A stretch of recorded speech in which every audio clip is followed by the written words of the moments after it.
अध्यक्ष म्हणजे या ठिकाणी महासंस्कृती कार्यक्रम घेतला आमच्या ह्यांनी, कोणी आका महासंस्कृती महोत्सव बीड 2024 सगळा मिळून खर्च झाला 10 लाख। आणि मी आज माहिती घेतली, कलेक्टरला विचारलं, म्हणलं माल किती काढलाय सरकारच्या तिजोरीतून, तर ते म्हणले 5 कोटी रुपये। सगळा मिळून खर्च 10 लाख झालाय त्या महोत्सवाचा। 5 दिवस महोत्सव चालला, कुठलं बी येंडू गोंडू काही उचलून आणायचं तिथं ठेवायचं, अशा पद्धतीचा तो महोत्सव। 5 कोटी रुपये खाल्ले 10 लाखाच्या। अजून कोणतं तुमच्याकडे नवीन आयटम आलाय का 10 लाखात? 10 लाख डालो 5 कोटी मिळवो, मिळवलेत। हे महासंस्कृती कार्यक्रम मुंबईच्या एका एजन्सीला काम मिळालं होतं, ते काढून वाल्मिक यांनी मिनाज फारुकी नावाच्या माणसाला दिलं।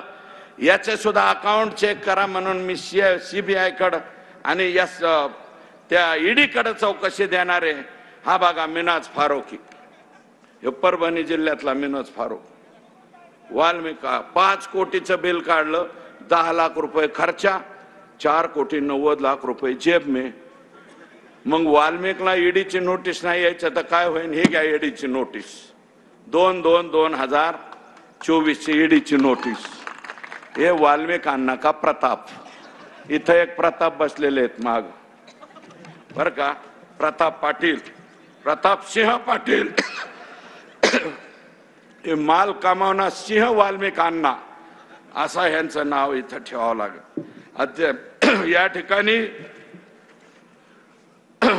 पाकिस्तानातून तस्करी झाली। गुजरातमध्ये 60 कोटींचं 173 किलो ड्रग पकडलं।